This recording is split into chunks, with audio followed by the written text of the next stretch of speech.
இயேசு கிறிஸ்துவின் நாமத்தினாலே நான் வந்திருக்கிற ஒவ்வொருவரையும் அன்போடு கூட நான் வாழ்த்துறேன்.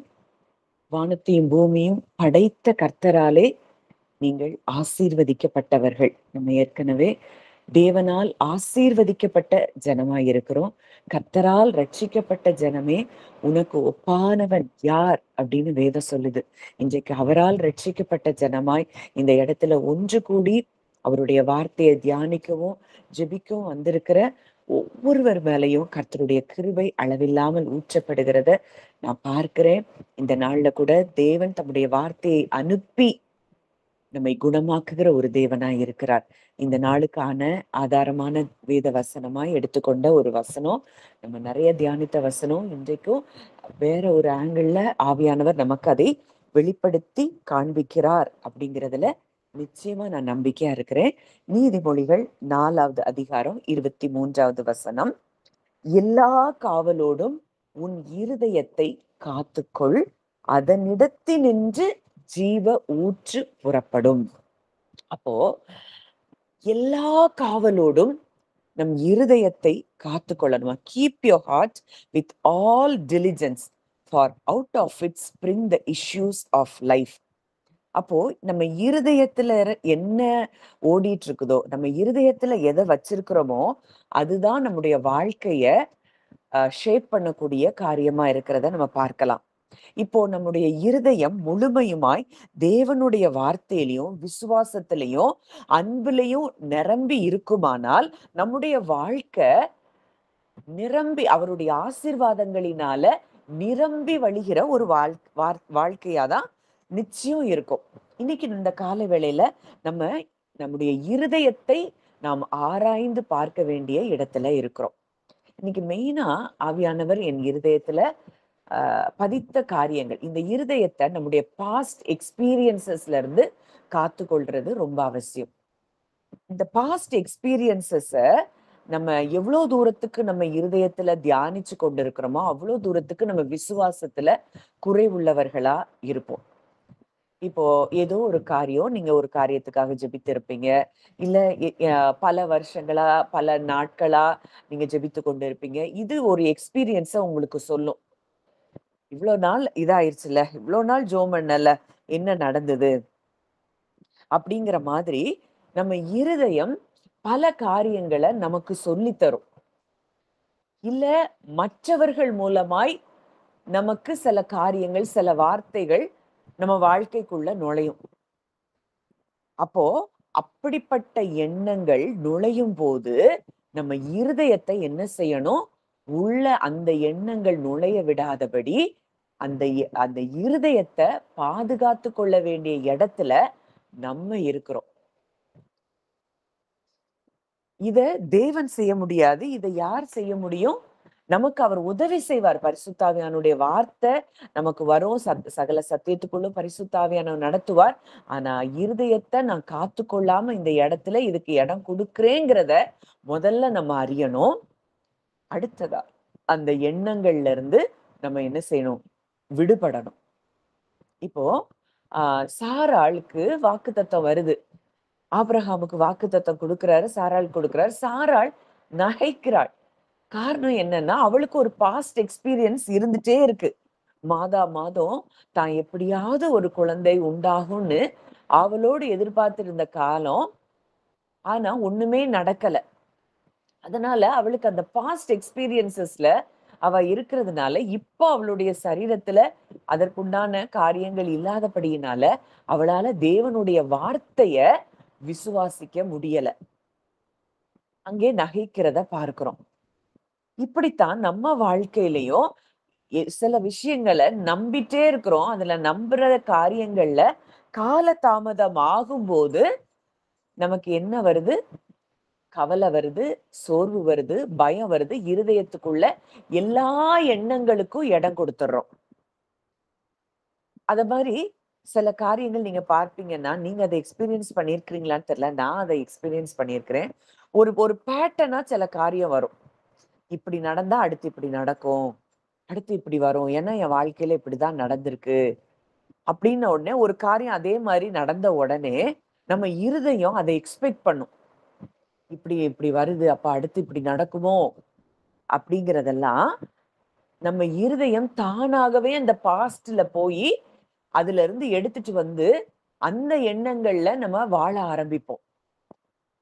ஆண்டவர் இந்த காலை வேளையில சிலருக்கு தீர்க்க தரிசனமாக பேசுகிறார்.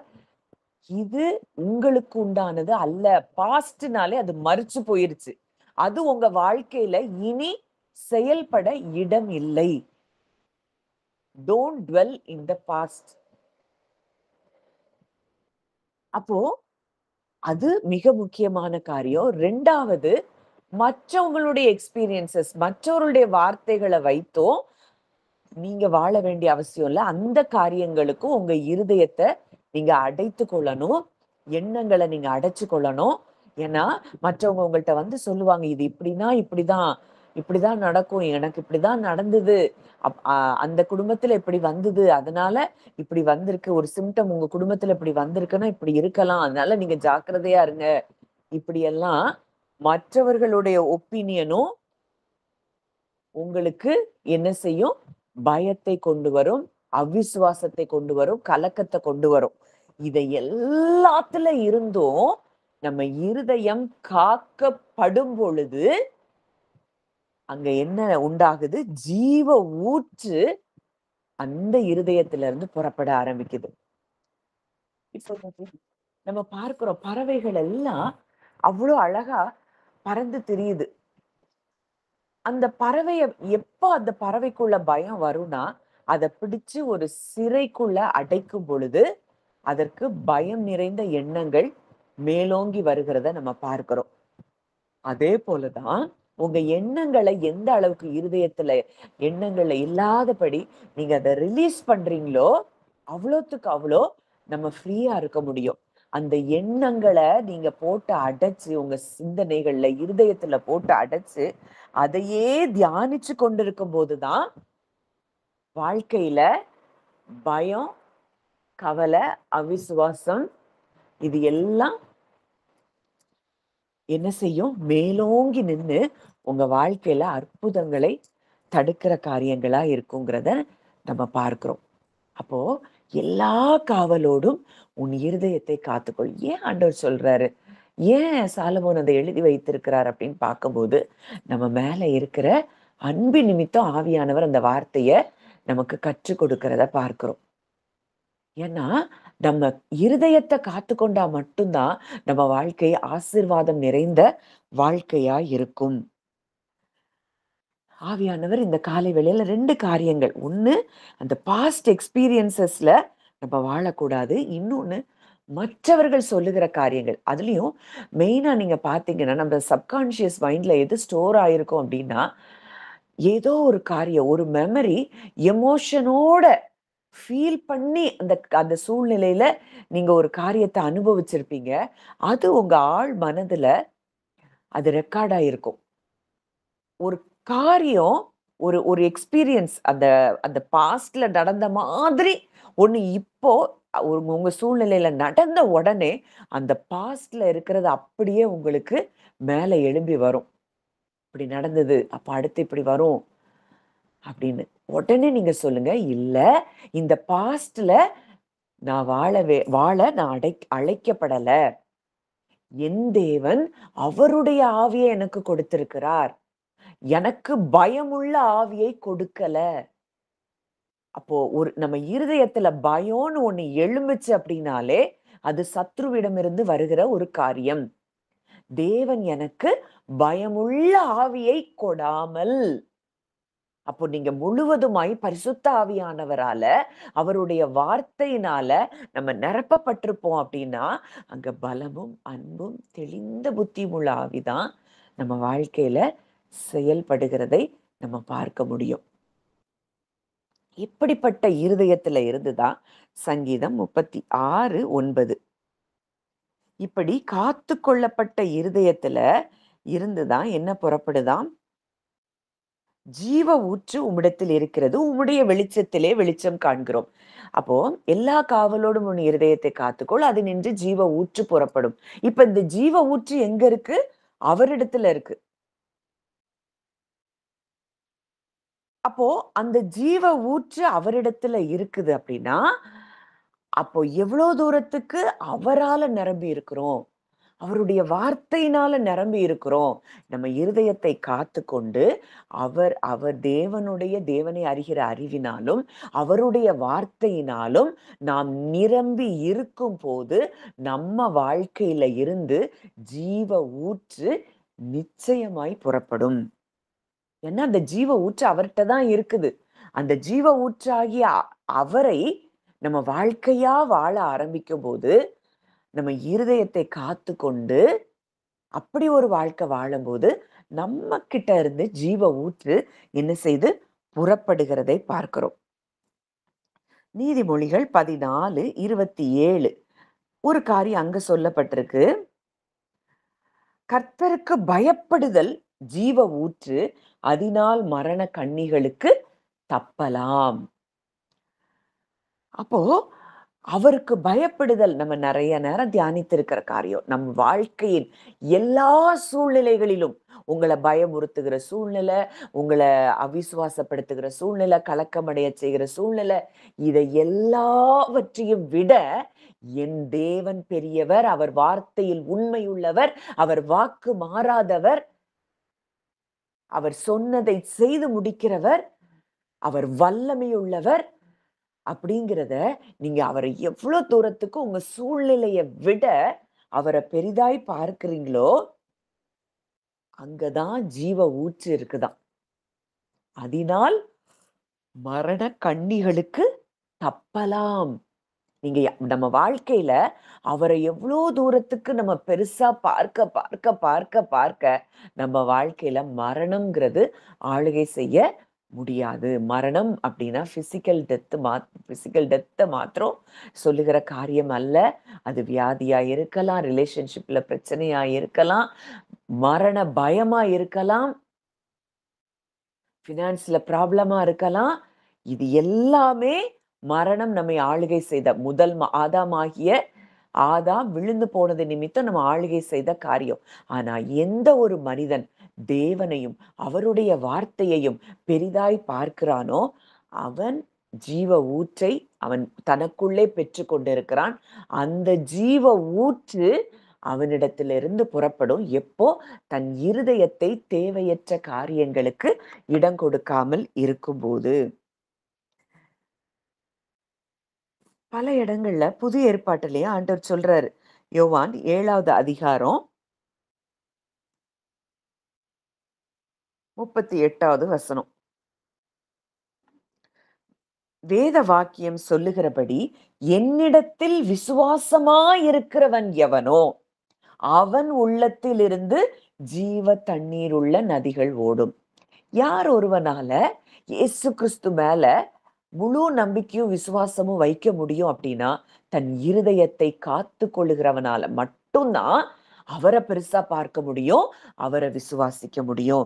இருதயத்துக்குள்ள தேவையில்லாத எல்லா காரியங்களையும் உள்ள விட்டுட்டு அவரை விசுவாசிக்கணும் அப்படின்னா நிச்சயமாய் முடியாது.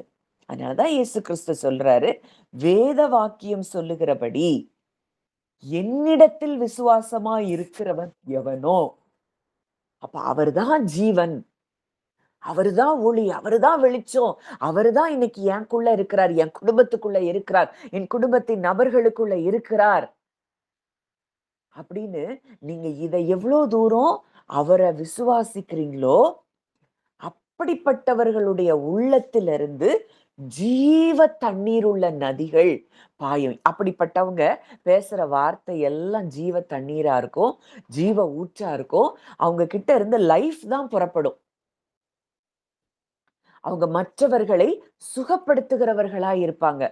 மற்றவங்களை ஒரு நாளும் பயத்துக்கு உள்ள கூட்டிட்டு போக மாட்டாங்க. நெகட்டிவ் தாட்ஸ் அவங்களுக்கு இருக்காது. நெகட்டிவ் தாட்ஸை அவங்களும் என்கேஜ் பண்ண மாட்டாங்க. மற்றவங்க அப்படி இருந்தா கூட இவங்களுக்குள்ள இருந்து புறப்படுகிற அந்த ஜீவ தண்ணீர் உள்ள நதிகள் நிமித்தம் மற்றவர்களுடைய எண்ணங்களுக்குள்ளேயும் ஜீவன் கடந்து வருகிறத நம்ம பார்க்க முடியும். வெளிச்சம் வந்த பிறகு அந்த இடத்துல இருள் இருக்க முடியாது. அப்போ தேவன் சொல்ற, நீங்கள் உலகத்துக்கு வெளிச்சமா இருக்கிறீர்கள். நம்ம போறோம், நம்ம ஒரு இடத்துல இருக்கிறோம்னா, நம்ம அந்த இடத்துக்கு வெளிச்சம். அந்த இடத்துல என்ன இருக்க முடியாது. நம்ம குடும்பங்கள்ல நம்ம இருக்கிறோம்னா, நம்ம குடும்பத்துக்கு நம்ம தான் வெளிச்சம். அந்த இடத்துல இருள் ஆளுகை செய்ய முடியாது. பயங்கள் நம்மை ஆளுகை செய்ய முடியாது. யோவான் 4:14 நம்ம பார்க்கிறோம். நான் கொடுக்கும் தண்ணீரை குடிக்கிறவனுக்கோ ஒரு காலும் தாகம் உண்டாகாது. நான் அவனுக்கு கொடுக்கும் தண்ணீர் அவனுக்குள்ளே நித்திய ஜீவ காலமாய் ஊறுகிற நீரூற்றாய் இருக்கும். அப்போ நமக்குள்ள அவர் என்ன தண்ணீர்னா, இது மெயினா அவர் அ சொல்ற வார்த்தை அவருடைய வார்த்தைகள். அவருடைய வார்த்தைய உட்கொள்ளுகிறவனுக்கு ஒரு காலம் என்ன செய்யாது? தாகம் உண்டாகாது. நான் கொடுக்கும் தண்ணீர் அவனுக்குள்ளே நித்திய ஜீவகாலமாய் ஊறுகிற நீரூற்றா இருக்கும். அந்த நீரூற்றுல தண்ணீர் ஒரு காலும் குறையாது. அப்படிப்பட்ட வார்த்தைகள தான் அவர் நமக்கு தந்திருக்கிறாராம். அந்த தண்ணீர் அப்படிங்கிறது பரிசுத்த ஆவியானவர், வார்த்தை இது எல்லாவற்றையும் குறிக்கிறதா இருக்குது. அப்போ நமக்குள்ள இருக்கிற அந்த ஆவியானவர் அன்எண்டிங் சப்ளை, அதாவது முடிவே இல்லாதபடி நமக்குள்ள லைஃப் கிவிங் வாட்டர், ஜீவ தண்ணீர் உள்ள நதிகள் நமக்கு அவர் நிமித்தம் நமக்குள்ளே அது உண்டாகிறத நம்ம பார்க்க முடியும். அப்போ இன்னைக்கு கிறிஸ்துவை ஏற்றுக்கொண்டு இருக்கிறோம், கிறிஸ்துவை அறிந்திருக்கிறோம் அப்படிங்கிறவங்க எப்படி இருப்பாங்க? எல்லா காவலோடும் தம் இருதயத்தை காத்துக் கொள்ளுகிறவர்களா இருப்பாங்க. இருதயத்துக்குள்ள தேவையில்லாத கசப்பு, பகை, மன்னிக்காத தன்மைகள், விரோதம், பகை, மற்றவங்க சொல்ற காரியங்கள், பாஸ்ட் எக்ஸ்பீரியன்சஸ்ல நடந்த காரியங்கள், இது இப்படி நடந்துச்சு, அதனால எனக்கு இப்படி நடக்குமோ? அதே மாதிரி இப்போ அந்த சூழ்நிலைகள் அதே மாதிரி இருக்குதே, அதனால அதே மாதிரி இப்போ வருமோ? இந்த பயங்களுக்கெல்லாம் அவங்க இடம் குடுக்கவே மாட்டாங்க. அப்படிப்பட்ட ஒரு இருதயத்துல இருந்து தான் ஜீவ ஊற்று புறப்படும். அப்போ நம்ம பார்க்கிறோம். இது ஒரு கட்டளையா தேவன் சொல்லியிருக்கிறத பார்க்கிறோம். அப்போ நம்ம இருதயத்துல என்ன ஸ்டோர் ஆயிருக்கோ, அதுதான் நம்முடைய வாழ்க்கையில வார்த்தைகளா, செயல்களா, நம்ம வாழ்க்கையின் விதியா இருக்கும். நம்ம வாழ்க்கையை நிர்ணயம் பண்ணுகிறதே, நம்ம இருதயத்த காத்துக்கொள்ளுகிற காரியத்துல தான் இருக்குது. இருதயத்தை எல்லாத்துக்கும் திறந்து குடுத்துட்டு, நம்ம வாழ்க்கையில ஏன் இன்னும் நன்மை நடக்கல அப்படின்னு கேட்டுட்டு இருந்தோம்னா, அங்க தப்பு நம்மட்ட இருக்கு.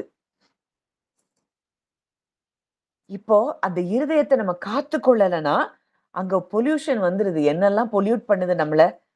பயம், கசப்பு, பாவம், மரணம். இது எல்லாம் நம்ம இருதயத்துல ஆளுகை செய்ய ஆரம்பிக்குது.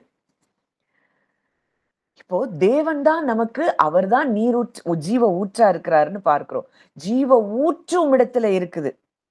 அப்ப அவரே ஜீவ ஊற்றா இருக்கிறாரு. அந்த ஜீவ ஊற்று இன்றைக்கு எனக்குள்ள இருக்குது. ஜீவன் தான் எனக்குள்ள இருக்குது. அந்த ஜீவ தண்ணீர் உள்ள நதிகள் தான் என்கிட்ட இருக்குது. என் வாழ்க்கையில பாவம், மரணம் என்கிற பிரமாணம் செயல்பட முடியாது. நான் ஜீவனின் ஆவியின் பிரமாணத்துக்குள்ள நான் வந்திருக்கிறேன். என் குடும்பம் வந்திருக்குது. என் குடும்பத்துல இருக்கிற ஒவ்வொரு நபர்கள், என் குடும்பத்துல இருக்கிற எல்லா பகுதிகள்லயும் ஜீவன் தான் ஆளுகை செய்கிறது அப்படிங்கிறத விசுவாசிச்சு, எந்த ஒரு மனிதன் சந்தோஷத்தையும், சமாதானத்தையும் தன் இருதயத்துல காத்துக் கொள்கிறானோ, அவன் உள்ளத்திலிருந்து ஜீவ தண்ணீர் உள்ள நதிகள் புறப்படுகிறத பார்க்கிறோம். அப்போ அவரோடு கூட இன்டிமசியா நம்ம இருக்க, நம்ம இருதயம் சுத்தமா காக்கப்படுது. நம்ம இருதயம் எங்க பார்த்தால் நம்மள பார்க்கும் பொழுதே மக்கள் அட்ராக்ட் ஆவாங்க. எப்படின்னா, வெளிச்சம். நம்மகிட்ட வெளிச்சம் இருக்கு. இந்த வெளிச்சத்துக்கு எல்லாரும் அட்ராக்ட் ஆயி நம்மகிட்ட வருவாங்க. இவங்க கிட்ட ஏதோ ஒரு ஸ்பெஷல் இருக்கு. இவங்கள்ட்ட நம்ம பேசுனோம்னா, இவங்க கிட்ட நம்ம பழக ஆரம்பிச்சோம்னா, இவங்கக்குள்ள இருக்கிற வெளிச்சம் நம்ம வாழ்க்கையில வெளிச்சத்தை கொண்டு வரும்னு சொல்லி, மற்றவர்கள் தானாகவே உங்ககிட்ட வருகிறத நீங்க பார்க்க முடியும். ஏன்னா, அந்த வெளிச்சத்திற்கு காரணராகிய கிறிஸ்து நமக்குள்ள இருக்கிறாரு. அந்த வார்த்தைகள் நம்மை நிரம்ப நிரம்ப, அந்த வார்த்தைகளால நம்ம நிரம்ப நிரம்ப நிரம்ப, அந்த பாஸ்ட் எக்ஸ்பீரியன்சஸ், பழைய பழைய காலத்துல நடந்த காரியங்கள், பழைய காலத்துல நடந்த நம்ம வாழ்க்கையின் சம்பவங்கள், மற்றவர்கள் நம்ம வாழ்க்கையை குறித்து சொல்லுகிற காரியங்கள், இது எதையும் நம்ம உள்ள கொண்டு போகாம, நம்ம இருதயத்தை காத்துக்கொண்டு, ஜீவ ஊற்றாகிய அவரை மாத்திரமே நம்ம தியானித்துக் கொண்டிருக்கும் போது, நம்ம வாழ்க்கையில நிரம்பி வழிகிற ஆசீர்வாதங்களை நம்ம நிச்சயமாய் பார்க்க முடியும். இன்னைக்கும் நம்ம வாழ்க்கையில சோர்வுகள், கலக்கங்கள், பயங்கள், தனிமை உணர்வு இதெல்லாம் இருக்குதுன்னா, நம்ம இருதயத்தை எல்லாத்துக்கும் நம்ம திறந்து கொடுத்திருக்கிறோம். இன்றைக்கு ஆவியானவர் நம்ம கூட பேசுகிற ஒரு வார்த்தை, எல்லா காவலோடும் உன் இருதயத்தை காத்துக்கொள். நீதான் உலகத்துக்கு வெளிச்சம். நீதான் உலகத்துக்கு உப்பா இருக்கிற. அப்போ நீயே உன் இருதயத்துல இந்த காரியங்களை தியானித்து கொண்டு இருக்க கூடாது. ஒரு பறவை எப்படி சிறகடிச்சு பறக்கும் போது அது சந்தோஷமா இருக்குதோ, அது போல உங்க எண்ணங்கள்ல, இருதயத்துல இருக்கிற தேவையற்ற பயமில்லாத எண்ணங்கள், பயமுள்ள எண்ணங்கள், தேவையற்ற கலக்கங்கள், இது எல்லாத்தையும் இன்னைக்கு உங்க இருதயத்துல இருந்து அதை ரிலீஸ் பண்ணுங்க. இல்ல, இது எனக்குரியது இல்ல. என் தேவன் வல்லமை உள்ளவர். என் தேவன் நித்திய பிதா. அவர் ஆலோசனை கர்த்தர். அவர் செயல்களில் மகத்துவமானவர். அவர் யோசனையில் பெரியவர். அவர் அற்புதர், அதிசயமானவர்.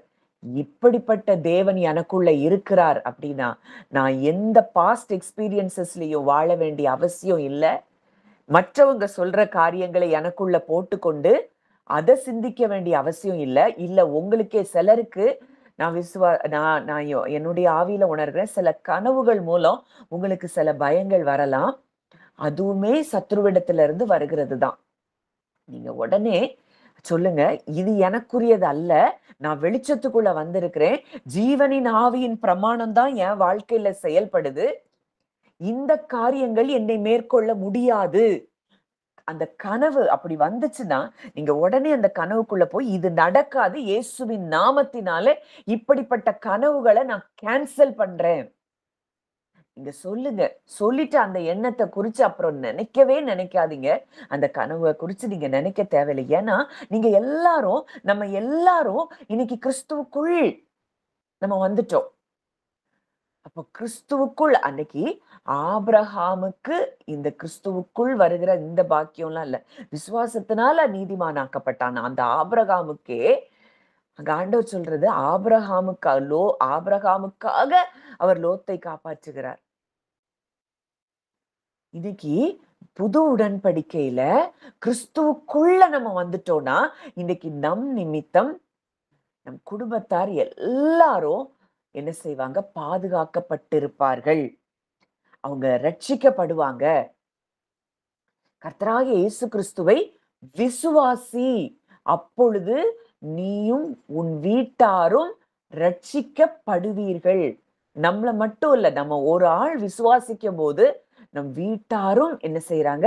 ரட்சிக்கப்படுறாங்க. யோபு ஒருத்தன் தான் உத்தமனும் சன்மார்க்கனுமா இருந்தான். ஆனா தேவன் அவனையும் அவனுக்கு உண்டான எல்லாவற்றையும் அவர் வேலி அடைத்து பாதுகாத்தாராம். இன்னைக்கு நீங்க ஒருத்தர் கிறிஸ்துவுக்குள்ள நீங்க எவ்வளவு தூரத்துக்கு ரூட்டாறீங்களோ, உங்கள் நிமித்தம் உங்க குடும்பத்தார் எல்லாரையும் தேவன் என்ன செய்வாரு? நிச்சயமாய் சந்திப்பார். ஒருவேளை இன்னைக்கு அதுக்கு ஏற்ற சாதகமான சூழ்நிலைகள் இல்லாம இருக்கலாம். ஆனா ஒரு காலகட்டத்துல நிச்சயம் தேவன் ஒவ்வொருவரையும் சந்தித்து, ஒவ்வொருவருக்குள்ளயும் மாற்றங்களை கொடுத்து, ஒவ்வொருவருக்குள்ளயும் அந்த ஜீவ ஊற்றுல அவங்க என்ன செய்வாங்க? செயல்படுகிறத நம்ம பார்க்க முடியும். ஜீவ தண்ணீர் உள்ள நதிகள், குடும்பத்தின் மக்கள் எல்லாருக்குள்ள இருந்தும் ஜீவ தண்ணீர் உள்ள நதிகள் நிச்சயமாய் பாயும். அப்போ இதுக்கு நம்ம செய்ய வேண்டியது, நம்ம இருதயத்தை அவருடைய வார்த்தையினால நம்ம நிரப்பிட்டே இருக்கணும். எவ்வளவு தூரத்துக்கு எவ்வளவு தூரம் அவர் அந்த ஃபெய்த் மெசேஜஸ் நம்ம என்ன செய்யணும்? கேட்டுக்கொண்டே இருக்கணும். தொடர்ந்து நம்முடைய இருதயத்தை ஜெபத்துல அவரோடு கூட இன்டிமசில நம்ம இருதயத்தை காத்துக்கொள்ளணும். நம்ம இருதயத்தை கசப்புல இருந்து, பயத்துல இருந்து, சந்தேகத்துல இருந்து நம்ம என்ன செய்யணும்? பாதுகாக்கணும். அந்த எபிரேயர் 2:15 நம்ம ஏற்கனவே அன்னைக்கு பார்த்த வசனம் தான். ஒரு நிமிஷம் அந்த வசனத்தை நான் வாசிக்கிறேன். எபிரேயர் ஹீப்ரூஸ் சாப்டர் 2 verse 15. 12 verse 15. ஒருவனும் தேவனுடைய கிருபையை இழந்து போகாதபடிக்கும் யாதொரு கசப்பான வேர் முளைத்தெழும்பி கலக்கம் உண்டாக்குகிறதினால் அநேகர் தீட்டுப்படாதபடிக்கும். அதுக்கு முந்தின வசனம், யாவரோடும் சமாதானமாய் இருக்கவும் பரிசுத்தம் உள்ளவர்களாய் இருக்கவும் நாடுங்கள், பரிசுத்தம் இல்லாமல் ஒருவனும் கர்த்தரை தரிசிப்பதில்லையே. அப்போ அதுல முதல்ல சொல்லப்பட்டிருக்கிற வசனம், எல்லாரு கூடயும் சமாதானமா இருக்கணுமா, பரிசுத்தம் உள்ளவர்களா இருக்கணுமா. அப்படி இருக்கும்போது நம்ம கர்த்தரை தரிசிக்க முடியும். அப்போ நம்ம தேவனுடைய கிருபை நம்ம இழந்து போகாதபடி, கசப்பான வேர், நம்ம இருதயத்துல கசப்பான வேர் இருந்தது அப்படின்னா நம்ம இருதயம் காக்கப்படலைன்னு அர்த்தம். எல்லாருடைய யாவரோடும் சமாதானமா இருக்கும்படி நாடும்படி நம்ம அழைக்கப்பட்டிருக்கிறோம். இப்படிப்பட்ட இருதயத்துல இருந்துதான் ஜீவ ஊற்று என்ன செய்யும்? புறப்படும். நம்ம இருதயத்தை எப்பவும் ஆவிக்கு என்ன செய்யணும்? சென்சிட்டிவா வச்சிருக்கணும். ஆவியானவருக்கு நம்ம இருதயம் எப்பவும் திறந்திருக்கணும். ஒரு ஒரு ஒரு தாட் வருது, உடனே நீங்க ஆவியானவர்கிட்ட போய், ஆண்டவரே இப்படி ஒரு எண்ணம் எனக்கு வருது, இதுல இருந்து நான் எப்படி வெளியே வரலாம்? நீங்க ஆலோசனை கேட்டு பாருங்க. ஆவியானவர் உங்களுக்கு அழகா உங்களை கைட் பண்றதை நீங்க பார்க்க முடியும். மாம்ச சிந்தை மரணம், ஆவியின் சிந்தையோ ஜீவனும் சமாதானமும். அப்போ அந்த ஸ்பிரிட்ல எவ்வளோத்துக்கு எவ்வளோ நம்ம ஃபில் பண்ணப்படுறோமோ அவ்வளோத்துக்கு அவ்வளோ நம்ம வாழ்க்கையில ஜீவனும் சமாதானமும் ஃப்ளோ ஆகிறத நம்ம பார்க்க முடியும். மாம்சத்துல சிந்திச்சு உங்களுடைய பாஸ்ட் எக்ஸ்பீரியன்சஸ், மற்றவங்க சொல்ற காரியங்கள், உங்களுக்கு கனவுகள் மூலம் உங்களுக்கு வருகிற பயங்கள்ல என்கேஜ் பண்ணி அதை திங்க் பண்ணிட்டு இருந்தீங்க அப்படின்னா நீங்க இன்னும் முதலாம் ஆதாம்குள்ள இருந்துதான் சிந்தித்து கொண்டிருக்கிறீர்கள். மாம்ச சிந்தை என்னதான் சொல்லுது? எதை கொண்டு வருகிறது? மரணத்தை கொண்டு வருது. முதல் ஆதாம் முழுவதுமாய், முதல் ஆதாமும் முதல் ஆதாமின் சந்ததியும் அவங்க மாம்ச சிந்தையில தான் இருந்து செயல்படுகிறத நம்ம பார்க்கிறோம், ஒரு சில பரிசுத்தவான்களை தவிர. மற்றபடி முழு மனுக்குலமும் மாம்ச சிந்தையில தான் அகப்பட்டிருக்கு. அதனால அவங்க வாழ்க்கையில எல்லா பகுதிகளிலையும் மரண ஆளுகை செய்து கொண்டிருந்ததை பார்க்கிறோம். ஆனா ஆவியின் சிந்தை, பரிசுத்தாவியானவர் கொடுக்கிற சிந்தனைகளை நம்ம தியானிக்கும் பொழுது நம்ம வாழ்க்கையில எப்பொழுதும் ஜீவனும் சமாதானமும் அங்க ஃப்ளோ ஆயிட்டே இருக்கிறத நம்ம பார்க்க முடியும்.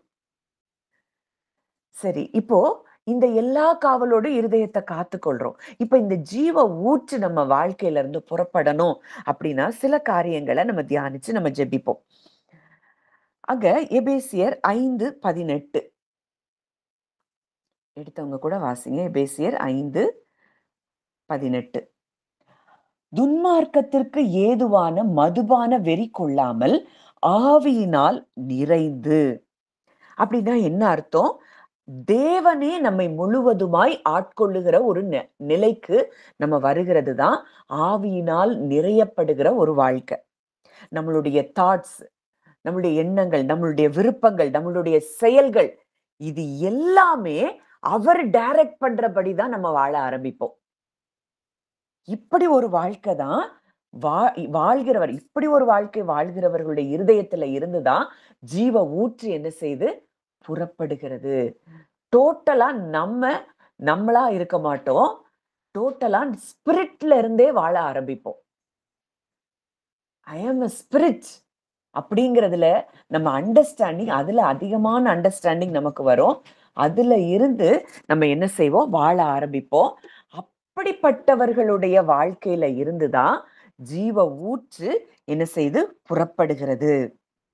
இந்த உலகத்துக்குள்ளவங்க, உலகத்துல இருக்கிற காரியம், உலக மனிதர்கள் பேசுகிற காரியம், உங்க சரீரம் சொல்லுகிற காரியம், இல்ல உங்களுடைய பாஸ்ட் எக்ஸ்பீரியன்சஸ் சொல்றது, இதிலேயே வாழாதபடி இருதயத்தை காத்துக்கொண்டு ஆவியினால் நிறைந்து வாழ்கிற ஒரு மனிதனுடைய வாழ்க்கை அது என்றென்றைக்கும் சமாதானமா இருக்கும், சந்தோஷமா இருக்கும். எபேசியர் 3:19 நம்ம பார்க்கிறோம். அந்த ஜெபத்துல அங்க சொல்லப்பட்டிருக்கிற ஒரு காரியம், தேவனுடைய சகல பரிபூரணத்தாலும் நிறையப்படவும். அப்ப அவருடைய சகல பரிபூரணம்னா என்ன? அவருக்குள்ள இருக்கிற அன்பு, அவருக்குள்ள இருக்கிற விசுவாசம், அவருக்குள்ள இருக்கிற வல்லமை. அந்த ஃபுல்லா அந்த காட்ஸ் நேச்சர்னால நம்ம என்ன செய்வோம்? நிரப்பப்படுவோம். அவருடைய ஃபுல்னஸ், தேவத்துவத்தின் பரிபூரணம் எல்லாம் சரீர பிரகாரமா அவருக்குள்ள வாசமா இருக்குதாம்.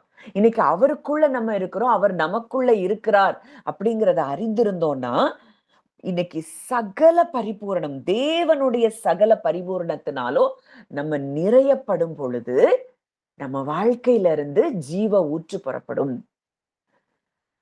அதுக்கு நம்ம அந்த சகல பரிபூர்ணத்தினால நிறையப்படுறதுக்கு அவரை பத்தி அதிகமா அறியணும். அவருடைய அன்பு எப்படிப்பட்டது, அவருடைய வல்லமை எப்படிப்பட்டது, அவருடைய விசுவாசம் எப்படிப்பட்டது, அவர் தேவனை எந்த அளவுக்கு அவர் நம்பினாரு. இன்னைக்கு ஒரு சின்ன காரியம் வந்த உடனே நம்ம இருதயம் அசைக்கப்படுதுன்னா, அங்க யாரு இல்ல, பரிசுத்த ஆவியானவரால நிரப்பப்பட்ட ஒரு வாழ்க்கையில நம்ம வாழல. அதனாலதான் பயம், கலக்கம், சோர்வு எல்லாம் நம்ம வாழ்க்கையில நிரப்பிட்டு இருக்கு.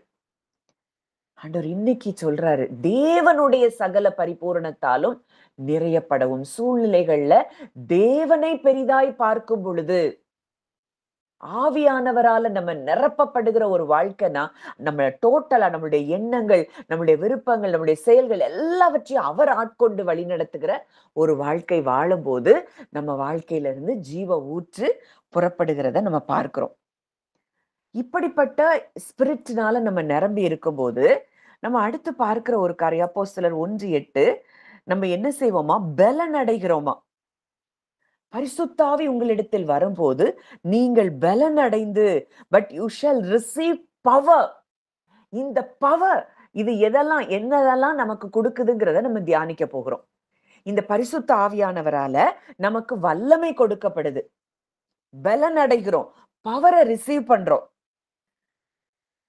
இந்த பவர் எதெல்லாம் நமக்கு கொடுக்குது? நம்ம பார்க்கிறோம் ரோமர் 15:13 பரிசுத்த ஆவியின் பலத்தினாலே நம்பிக்கை பெருகும்படிக்கு. நம்ம வாழ்க்கையில நம்பிக்கை பெருகணும்னா பரிசுத்த ஆவியானவருடைய பலத்தினாலதான் அது முடியும்.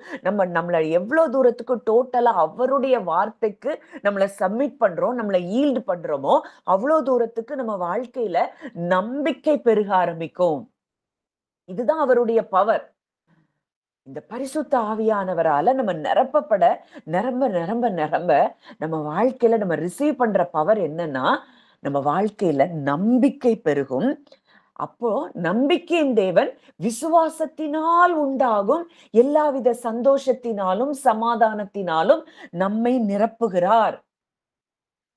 இன்னைக்கு இந்த இந்த இடத்தை நம்ம என்ஜாய் பண்றோமா அப்படின்னா, நம்ம ஸ்பிரிட்ல நிரம்பி இருக்கிறோம்னு அர்த்தம். விசுவாசம்னு ஒண்ணு இருந்தது அப்படின்னா, சூழ்நிலைகள் எப்படி வேணாலும் இருக்கலாம். இது இல்ல, என் தேவன் பெரியவர், என் தேவன் வல்லமையுள்ளவர், அவர் எந்த சூழ்நிலையும் எனக்காக மாற்ற அவர் வல்லமையுள்ளவர், அவர் வார்த்தைக்கு உண்மையுள்ளவர்ங்கிறத நான் நம்புறேன் அப்படிங்கிறத நம்ம எண்ணங்கள் முழுவதும் அவருடைய வார்த்தையினால நிரம்பும். அப்போ நமக்கு நம்பிக்கை பெருகும். நம்பிக்கையின் தேவன் நமக்கு என்ன செய்யறாரா? விசுவாசத்தினால் உண்டாகும் சந்தோஷம், சமாதானத்தினால் அவர் நம்மை நிரப்புகிறாராம். இதுதான் பரிசுத்த ஆவியானவருடைய வல்லமையினால் நமக்கு கிடைக்கக்கூடிய பலனா பார்க்கிறோம். அடுத்து இந்த பரிசுத்த ஆவியானவரால நிரப்பப்படும் போது ரோமர் 5:5 பார்க்கிறோம். மேலும் நமக்கு அருளப்பட்ட பரிசுத்த ஆவியினாலே தேவ அன்பு நம்முடைய இருதயத்தில் ஊற்றப்பட்டிருக்கிறது. தேவரகமான அன்பு நம்ம இருதயத்துல என்ன செய்தான்? ஊற்றப்பட்டிருக்கு. அந்த தேவரகமான அன்பு யாரையும் குற்றம் கண்டுபிடிக்காது, யாரையும் என்ன செய்யாது? தீங்கு யாருக்கும் தீங்கு நினைக்காது, சகலத்தையும் தாங்கும், சகலத்தையும் நம்பும், சகலத்தையும் சகிக்கும். Love keeps no record of wrong doings. அவங்க செய்த தவறான செயல்களை அது என்ன செய்யாது, ரெக்கார்ட் பண்ணாது. இப்படிப்பட்ட ஒரு தேவ ரகமான அன்பதான் நம் இருதயத்துல தேவன் ஊற்றி இருக்கிறார். அவருடைய அன்ப நம்ம இருதயத்துல ஊற்றி இருக்கிறபடியினால அந்த நம்பிக்கை நம்மை வெட்கப்படுத்தாதான். அப்போ அந்த அன்புல தான் நான் அந்த பரிசுத்த ஆவியானவரால நம்ம நிரம்பின ஒரு வாழ்க்கை வாழும்போது இந்த பவர் நமக்கு கொடுக்கப்படுது. எல்லாரையும் மனதார நேசிக்கக்கூடிய ஒரு அன்பு நமக்கு கொடுக்கப்பட்டிருக்கு. ஏற்கனவே அது கொடுக்கப்பட்டிருக்கு. ஆனா எந்த ஒரு மனுஷன் ஆவியில வாழ்றானோ அவன் தான் இதை என்ஜாய் பண்ண முடியும். மாம்சத்துல வாழுகிறவனுக்கு இந்த வாழ்க்கைய அவன் சுதந்தரித்துக் கொள்ள முடியாது. விசுவாசத்துல எப்பவும் சந்தோஷமா சமாதானமா இருப்பான்.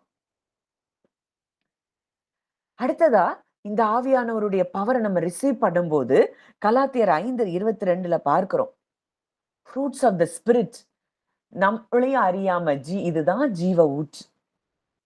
நமக்குள்ள இருந்து புறப்படுகிற கனிகள் என்னெல்லாம் அப்படின்னு பார்க்கும்போது அன்பு, சந்தோஷம், சமாதானம், நீடிய பொறுமை, தயவு, நற்குணம், விசுவாசம், சாந்தம், இச்சை அடக்கம், இது எல்லாம் இந்த பரிசுத்த ஆவியானவரால நம்ம நிரம்ப நிரம்ப நிரம்ப நிரம்ப நமக்குள்ள இருந்து புறப்படுகிற ஊற்றுக்கள் கனிகளாய் இவை இருக்கின்றன.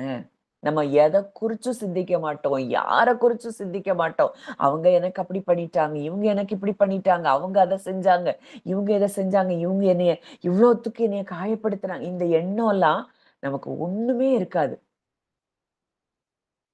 அப்போ ஸ்பிரிட் ஃபில்டு அப்படின்னாலே நம்ம ஹார்ட், நம்ம இருதயம் தேவனுடைய கேரக்டர்னால ஓவர் ஃப்ளோயிங் நம்ம மாறுறதுதான் ஸ்பிரிட் ஃபில்டா மாறுறது. ஆவியினால நிரம்பப்படுகிற ஒரு காரியமா இருக்கிறத பார்க்கிறோம்.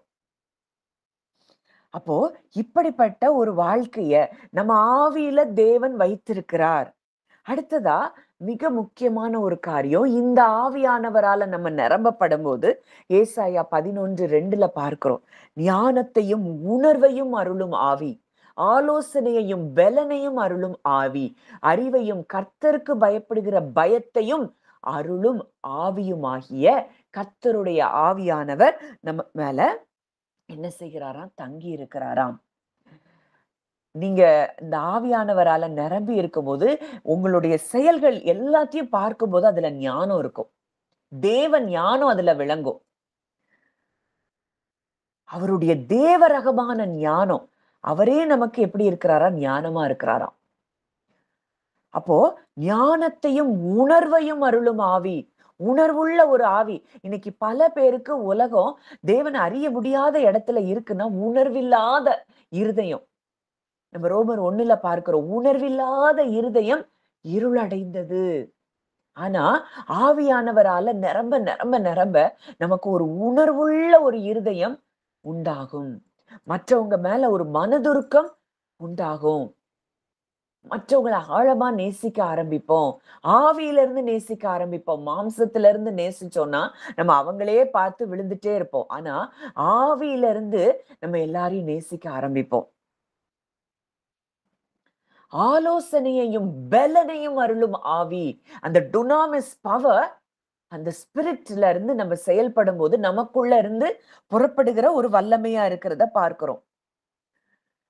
ஆலோசனையையும் பெலனையும் அருளும் ஆவி, அறிவையும் கர்த்தருக்கு பயப்படுகிற பயத்தையும் அருளும் ஆவியுமாகிய என் கர்த்தருடைய ஆவியானவர். அப்ப கர்த்தருக்கு பயப்படுகிற பயத்தை யார் கொடுக்கிறா? ஆவியானவர் கொடுக்கிறார். அந்த கர்த்தருக்கு பயப்படுகிற பயம்னா என்ன?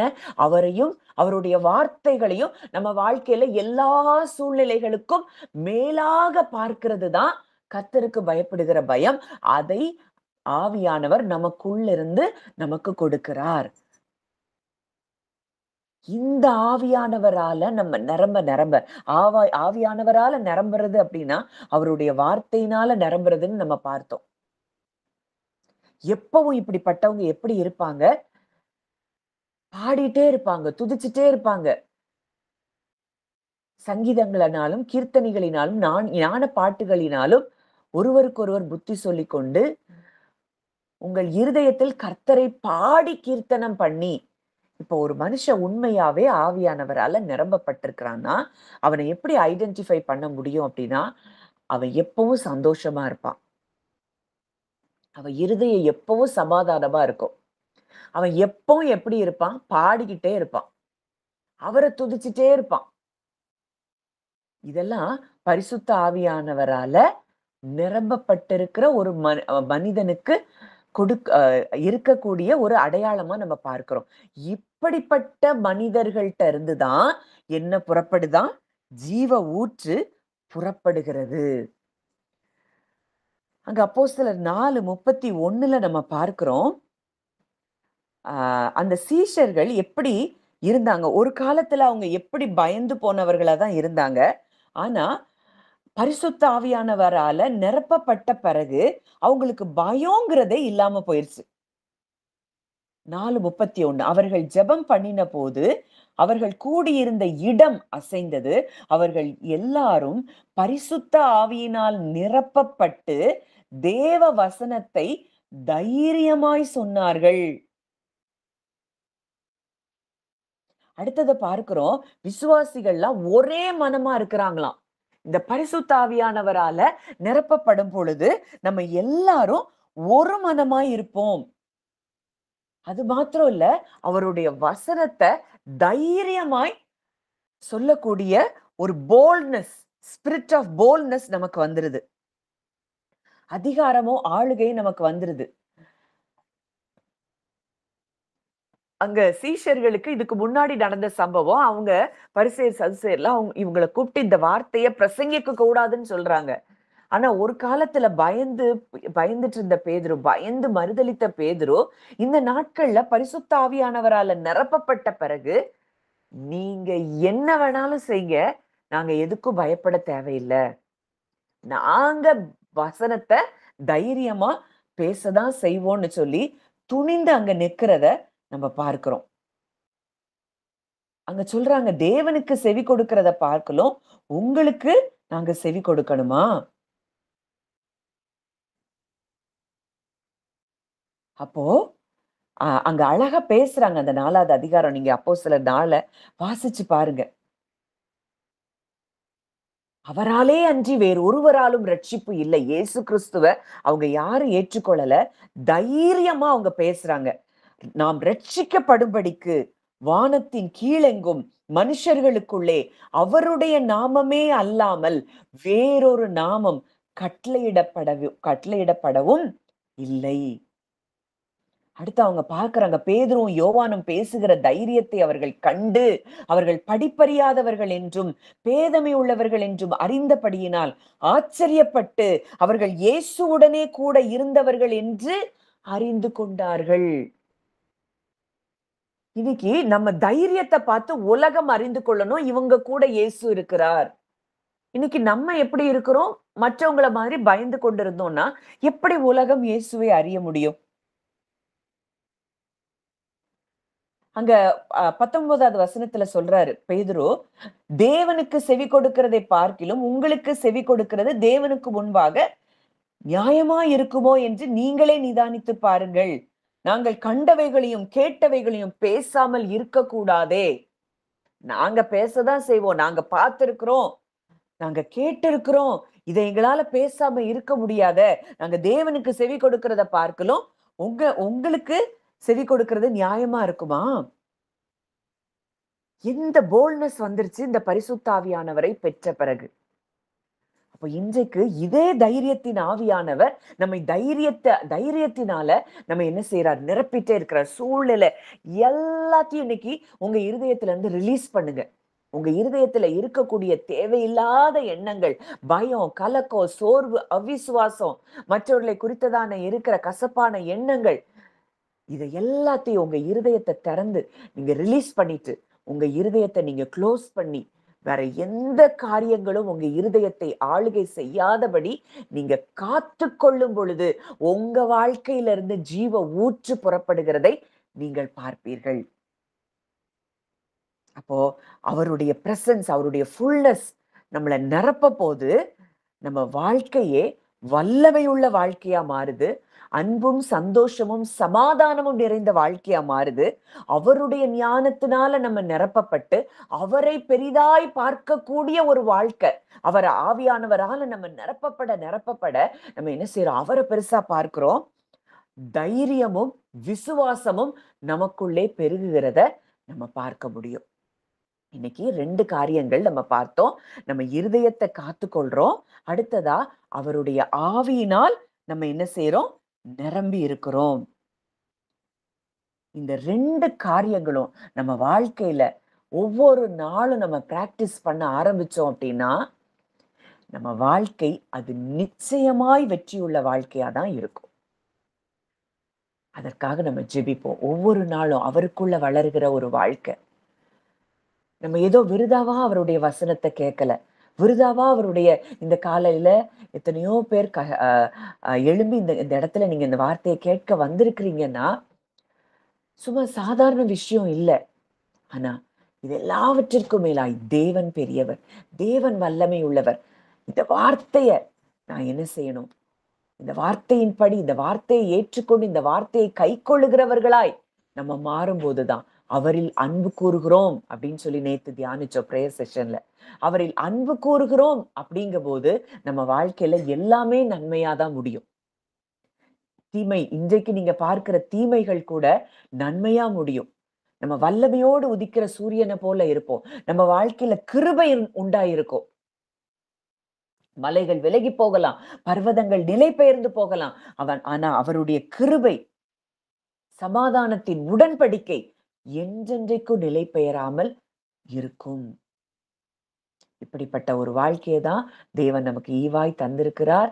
இந்த வாழ்க்கையை நம்ம வாழ ஆரம்பிப்போம். அவர்கிட்ட அதிகமா அந்த ஒன்னஸ்ல இரவும் பகல் அவருடைய வேதத்தை தியானிச்சு அவர் கூடயே இருக்கிற உறவுல நம்ம எஸ்டாப்ளிஷ் ஆகும்போது நம்ம வாழ்க்கையே ஜீவனாய் மாற ஆரம்பிக்கும். நீங்க போற இடத்துல எல்லாம் ஜீவனை கடத்துகிறவர்களா இருப்பீங்க. நீங்க போற இடத்துல எல்லாம் வெளிச்சம்தான் இருக்கும், இருள் இருக்காது. நீங்க இருளை மேற்கொள்ளுகிறவர்களாய் மாறுவீர்கள். இப்படிப்பட்ட ஒரு வாழ்க்கையை தேவன் நமக்கு தந்திருக்கிறார். நம்ம ஜெபிக்கலாம். நல்ல தகப்பனே, நன்றியோடு உம்மை துதிக்கிறோம், ஸ்தோத்தரிக்கிறோம் அப்பா.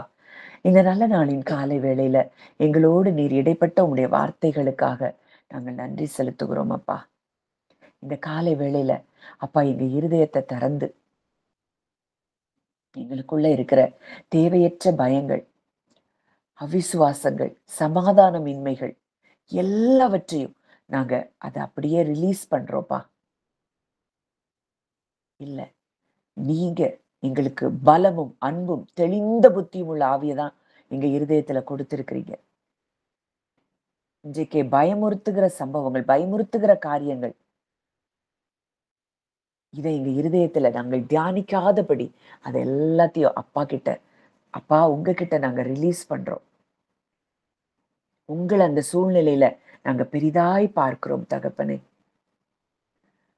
உங்களை நாங்க பெருசா பார்க்கிறோம்.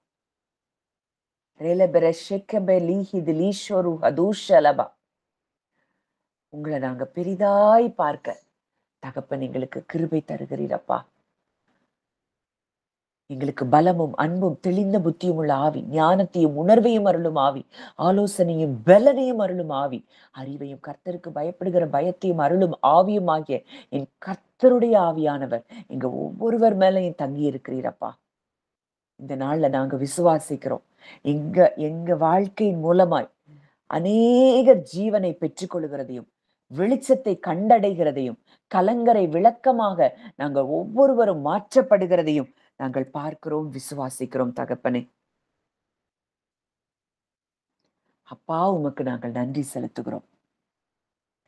ரீல பரோஷலு ரகுதலா லேக்கெல பிரேஷபி ஹில்ஹ தூஷ ரீகோ லூஷலபா ரேஷல் மெல்க்ரெக்கி தில்ஹ ஷீகோ லூஷரா ரே பெலேஷல பிரேக்ல பிரீஹ தூக்கலபா.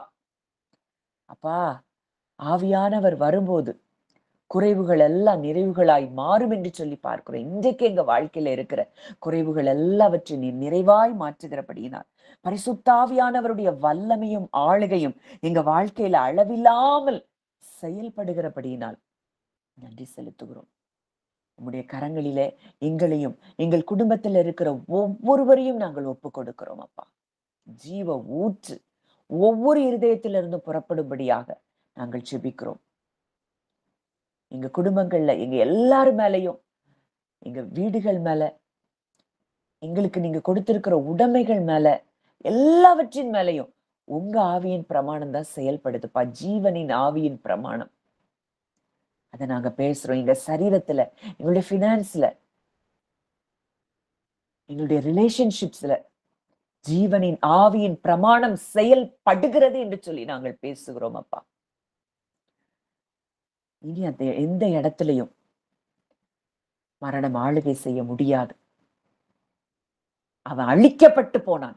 மரணத்துக்கு அதிகாரியாகிய பிசாசானவனை தனது மரணத்தினாலே அவர் அழித்து ஜீவ காலமெல்லாம் மரண பயத்தில் அடிமைப்பட்டவர்களை அவர் விடுதலையாக்கி இருக்கிறான்னா, இன்னைக்கு அந்த மரண பிசாசு அழிக்கப்பட்டுருச்சுப்பா. அதை நாங்க பார்க்கிறோம், பேசுறோம். கர்த்தர் பெரிய காரியங்களை எங்களுடைய வாழ்க்கையில நீ செய்தபடியினால் நன்றி செலுத்துகிறோம். ஒரு பெரிய விடுதலை இன்றைக்கு கொடுத்திருக்கிறீங்க. இந்த விடுதலையிலே நாங்க வாழ, எங்க இருதயத்தை நாங்கள் காத்துக்கொள்ள எங்களுக்கு கிருபை தாங்கப்பா. சோதிக்கப்படுகிற எவருக்கும் உதவி செய்ய நீர் வல்லவராயிருக்கிறீர் அப்பா. அப்படியே எங்க இருதயத்தை நீர் காத்துக்கொண்டு இங்க வா. இந்த உலகத்துல நாங்க போற இடங்கள் எல்லாம் சுகம் உண்டாகிறதையும், ஜீவன் உண்டாகிறதையும், வெளிச்சம் உண்டாகிறதையும் நாங்க பார்க்கிறோம், பேசுகிறோம் அப்பா. எங்க குடும்பத்துல முதலாவது வெளிச்சத்தை பேசுறோம். எங்க குடும்பங்கள்ல ஜீவனை பேசுறோம். மனதார நான் இங்க வந்திருக்கிற ஒவ்வொருவருடைய வாழ்க்கையிலையும், குடும்பங்கள்லையும் நான் ஜீவனை பேசுறேன்ப்பா. தகப்பன், அப்படியே ஒவ்வொருவருடைய வாழ்க்கையிலையும் ஜீவனை நீர் கடத்துகிறபடியினால் நன்றி செலுத்துகிறோம் தகப்பனே. உங்களுடைய அன்பின் கரங்களுக்குள்ள நாங்கள் மறைக்கப்பட்டிருக்கிறோம். நாங்களும் எங்கள் குடும்பங்களும் உங்க ரத்தத்துக்குள்ள இருக்கிறோம்ப்பா. நீதிமானின் கூடாரத்தில் ரட்சிப்பின் கம்பீர சத்தம் உண்டு. இன்னைக்கு எல்லாம் பாஸ்ட், எல்லாம் அழிக்கப்பட்டுருச்சு. எங்களுக்கு பாஸ்ட்ல நடந்த எக்ஸ்பீரியன்சஸ் அது முடிஞ்சு, அது அழிஞ்சு செத்து போயிருச்சு. அது இனி அழிக்கப்பட்டு போயிருச்சுப்பா. அந்த எக்ஸ்பீரியன்சஸ்ல இருந்து நாங்க வாழ மாட்டோம், வாழக்கூடாது. எங்களுக்கு அப்படிப்பட்ட கிருபையை நீங்க தாங்கப்பா. பரிசுத்தாவின் பலத்தினாலே எங்களுக்கு நம்பிக்கை பெருகட்டும். நம்பிக்கையின் தேவன் விசுவாசத்தினால் உண்டாகும் எல்லாவித சந்தோஷத்தினாலும் சமாதானத்தினாலும் எங்களை நீர் நிரப்புவீராக. தகப்பன், அப்படியே எங்களுக்கு இரக்கம் பாராட்டுகிறபடியினால் நன்றி செலுத்துகிறோம். உடைய கரங்களிலே இங்க வந்த ஒவ்வொருவரையும் ஒப்புக் கொடுக்கிறோம். எங்களையும் ஒப்புக் கொடுக்கிறோம். எங்கள் குடும்பங்களை ஒப்புக் கொடுக்கிறோம். தகப்பன், ஆசீர்வதித்து வழி நடத்தும். உடைய பிள்ளையாய் மனதார கேட்ட வார்த்தைகளின் படி செயல்பட உங்க பிள்ளைகளுக்கு நீங்க கிருபை தந்து ஆசீர்வதிக்கும்படியாய் மனதார நானும் ஆசீர்வதிக்கிறேன். கர்த்தர், அப்படியே நீர் ஆசீர்வதிக்கிறபடியினால் நன்றி செலுத்துகிறோம். துதி கன மகிமை யாவையும் இயேசு ஒருவருக்கே செலுத்துகிறோம். கர்த்தரும் மீட்பருமாகிய இயேசுவின் மூலம் கேட்கிறோம் ஜீவனுள்ள நல்ல பிதாவே. ஆமென்.